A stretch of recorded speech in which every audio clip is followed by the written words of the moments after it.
Ẹ káàbọ̀ sórí ìkànnì yìí níbi tí a ti ń sọ àwọn ìròyìn tó jẹ́ òtítọ́.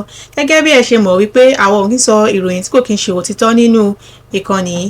Ẹ jọ̀ọ́ ẹ bá mi like, ẹ bá mi comment, ẹ bá mi share, kẹ́dẹ̀ bá mi subscribe. Ẹ jẹ́ ká wo fídíò yìí. Ààrẹ Ọ̀nà Kakanfò lóògùn ọ̀fẹ́ o. Mo rí fídíò tẹ́ ṣe. Tẹ́ ní àwọn kan fẹ́ gba glory. Ẹ ní àwọn tí wọ́n kó ní Ìgbòho tí wọ́n lọ rescue níbodè Ṣáàdú lọ́hùn ní Kwara State. Ẹ láwọn kan fẹ́ gba glory yẹn. Ẹ lẹ́yìn táwọn kan bọ́ta wípé àwọn làwọn lọ rescue wọn tí gbogbo wa dẹ̀ ráwọn ọmọ ọ̀rọ̀ ẹkùn o. Àbẹ́yìn tẹ́ ń wò mí ẹ̀ ráwọn ọmọ ọ̀rọ̀ ẹkùn. Ẹni ọlọ́pàá padà bọ́ta wọ́n láwọn làwọn ṣiṣẹ́ yẹn. Oh wow. Gbogbo náà la mọ̀ wípé ọ̀tẹ̀ ni òkè ń pòdù ọ̀yà. Nígbà tó bá pa erin a máa sọ pé lèrè ló pa. Kò sọ̀rọ̀ kò sẹ́rì.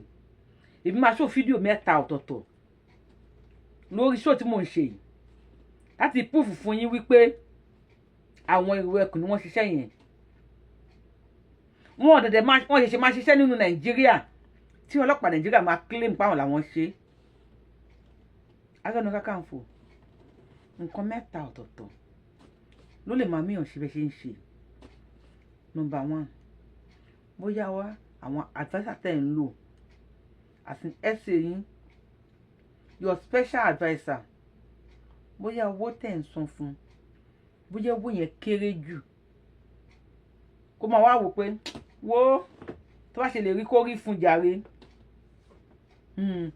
Bí akẹ́ increase owó salary adviser yín, tàbí kó jẹ́ pé special adviser yín gan bóyá kò yé òun gan mọ́, bí ó ti dàrú mọ́ lójú, bí ó ti wò pé Sunday Igboho lélẹ̀ ṣéyàn lélẹ̀ ìnàbó òòṣà kó má yé òun fún ara ẹ̀ mọ́. Ṣé dẹ̀ pé èèyàn ò lè give nǹkan tí èèyàn ò bá ní. You can't give what you don't have. Number 2, bóyá ìlara tàbí inúnibíni. Ṣé pé tí inúnibíni bá pọ̀ ó máa ń di ìlara. Wọ́n tí wọ́n wà ní ìlara abo ó tún bẹ́tà, ó ti di ìlara kọ báyìí. Number 3, bí kéèyàn ti ní ṣókò àbí kó ti ní frá lèyàn fi lè máa hùwà bẹ́ẹ̀ ṣe ń hùwà yìí. Yorùbá Wuyì lórúkọ mi. Ẹ̀yin tèmi ẹ káàárọ̀ ẹ káàsán ẹ káalẹ́ kú dédé àsìkò yìí.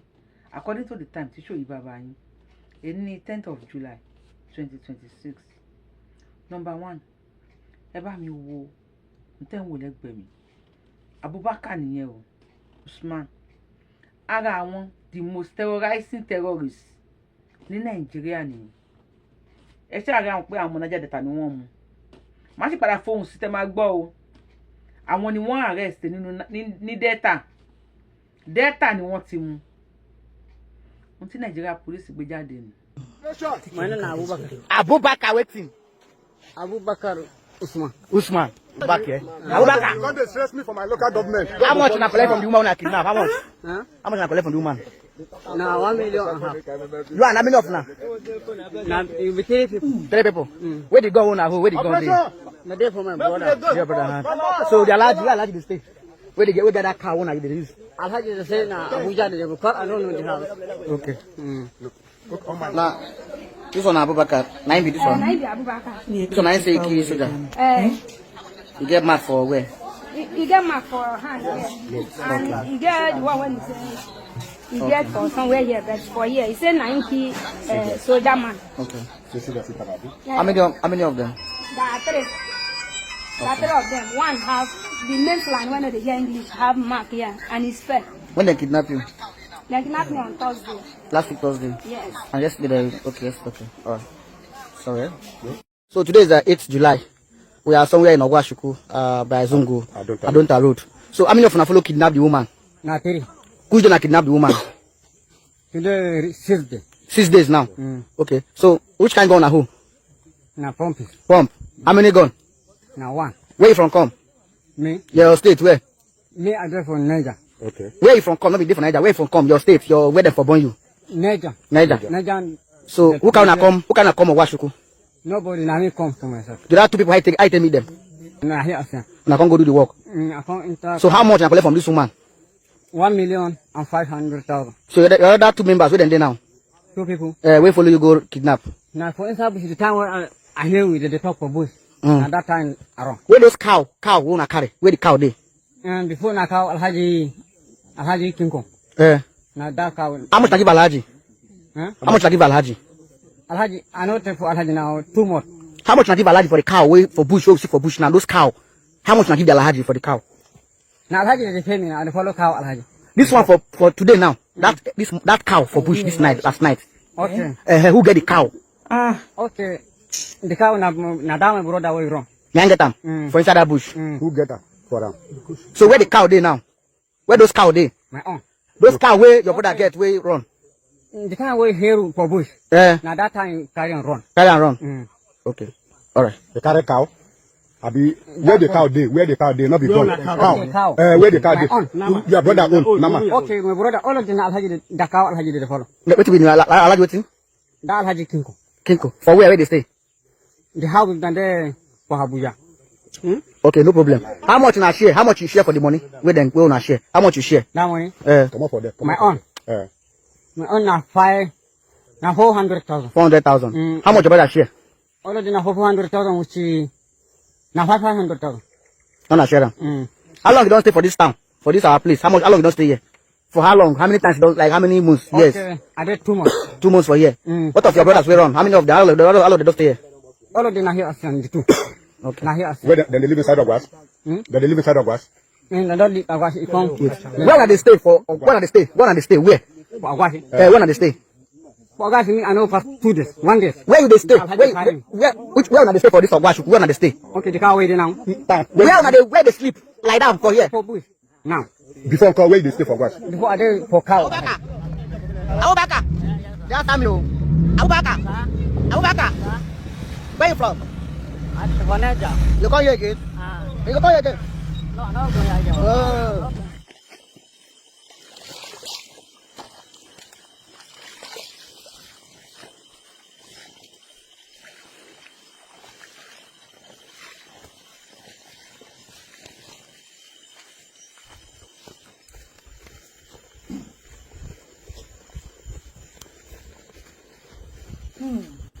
This is very interesting. Thank you for watching.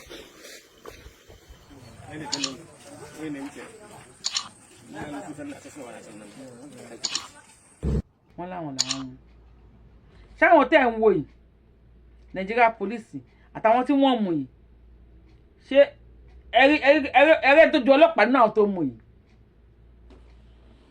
Ààrẹ Ọ̀nà Kakanfò lógún ọ̀fẹ́ ẹ ní ìdí adviser mi tó máa advice yín. Ẹlẹ́ẹ̀kejì gbogbo àwọn ọmọ ọlọ́mọ tí wọ́n kó ní Ẹ̀dẹ́ Oníyọ̀ lẹ́kìtì tí gọ́vnà bọ́ta tí wọ́n lọ ń ṣùgbà wọn ní wọ́n ti rìlíìsì wọn o ọlọ́pàá ló rìlíìsì wọn o létà àwọn ará Ẹ̀dẹ́ Oníyọ̀ bọ́ta wọ́n ròyìn táwọn kó lọ máa fóun sí ẹ máa gbọ́. Ààrẹ Ọ̀nà Kakanfò gọ́vnà kọ́ ló rìlíìsì wọn o they pay ransom àwọn aráàlú san ransom ìgbà tí wọ́n ń bẹ̀bẹ̀ ní. Abẹ́gbogbo ìjọba yìí, abẹ́gbogbo ọmọ Nàìjíríà gbogbo àwọn káwọn nítorí Ọlọ́run ẹ ràn wá lọ́wọ́ o, ẹ ràn wá lọ́wọ́ nítorí Ọlọ́run àwa òṣègbéraga ẹ ràn wá lọ́wọ́ nítorí Ọlọ́run ìjọba Èkìtì abẹ́yìn o, ẹgbẹ́ nítorí Ọlọ́run gbogbo àwọn káwọn gbogbo àwọn àjọ ṣèṣì aláṣẹ ṣèṣì abẹ́yìn nítorí Ọlọ́run ẹ ràn wá lọ́wọ́ jẹ́ káwọn èèyàn wá bú sí gbogbo ẹjọ́ gbogbo ọmọ Nàìjíríà tó bá ṣẹ́gi ọ̀là fún ẹjọ́ ẹ ràn wá lọ́wọ́ o. Ẹ ràn wá lọ́wọ́ ẹtorí Ọlọ́run ẹ ràn wá lọ́wọ́ o má jẹ́ káwọn èèyàn wá mú sí gbogbo. Ìgbà ẹ gbọ́ ṣé ti gbọ́ àwọn náà padà lọ gba àwọn èèyàn wọn yet gọ́fúnà Èkìtì àti Nigeria police ni wọ́n claim glory ẹ̀ ibú ọba ń jà sí glory ẹ̀ mórúkọ ẹ̀ ní Májàsọ́lá májà sí ọlá bàbá ẹ̀ tó sọ ní Májàsọ́lá ó mọ nǹkan tó ń ṣe o tó ti rí pé ọjọ́ èní ogun àti irú ọ̀dọ́ yìí yẹn máa dìde sí bó ṣe fà létí wípé orúkọ ọmọ oníjánu ọmọ gẹ́gẹ́ bí ọmọ Yorùbá tàtà a máa ń ní àwọn orúkọ kan tó pé tó bá ń wẹ̀yìn wàá máa pa orúkọ báyìí ni wọ́n sọ mí torí ẹ̀ ní Yorùbá ṣe máa ń ní oríkì má jà sí ọlá kò bá yín jà sí glory yìí wọ́n gbà yẹn wọn gbà yẹn ó dáa tó bá ti lọ gbà wọn míì wá ẹ bọ́ta ẹ sọ pé ìlẹ̀ lọ gbà wọn àníbáyé abẹ́yẹn èèyàn mi ṣe máa jà sí àníbáyé jà sí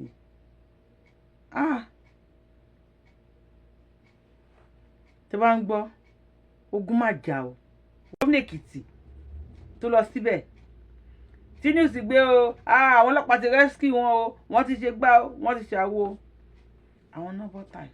ẹ̀yin èèyàn àwọn ará ẹ̀dá oníyọ̀ nílùú Èkìtì sọ wípé àwọn gọ́ọ̀mẹ̀ntì kọ́ ló bá wọn rescue àwọn èèyàn wọn o according to them wọ́n ní àwọn sanwó fún àwọn kidnapper kó tó di pé wọ́n release àwọn èèyàn wọn ni wọ́n ní nígbà tí àwọn dé hospital ni àwọn notice wípé àwọn gọ́ọ̀mẹ̀ntì ti sẹ́ẹ̀tì kámẹ́rà sílẹ̀ wọ́n ní gbogbo wọn ti dúró àtàwọn ọlọ́pàá náà ń dúró dé àwọn fídíò yẹn náà lẹ́ ń wò yìí tí wọ́n ṣe ń wọlé and the funny part is that lẹ́yìn ìgbà tí máa tẹ́ ń wò lókè máa fi sọ̀rọ̀ wọ́n ní wípé àwọn like stand government ìyẹn ìkànnì àwọn community leaders wọn lẹ́ ń wò yìí wọ́n láwọn like stand government tí government ò ṣe dá sí i wọ́n nítorí pé kí ni tó bá yẹ pé gọ́ọ̀mẹ̀ntì lọ dá sí ni ọkàn àwọn bandits máa balẹ̀ wọ́n máa wá sí ìlú Èkìtì 24/7 láti wá máa kidnap ọ̀pọ̀lọpọ̀ àwọn èèyàn so wọ́n láwọn like stand government lórí kéèsì yẹn bí wọ́n ṣe dá sí i. Government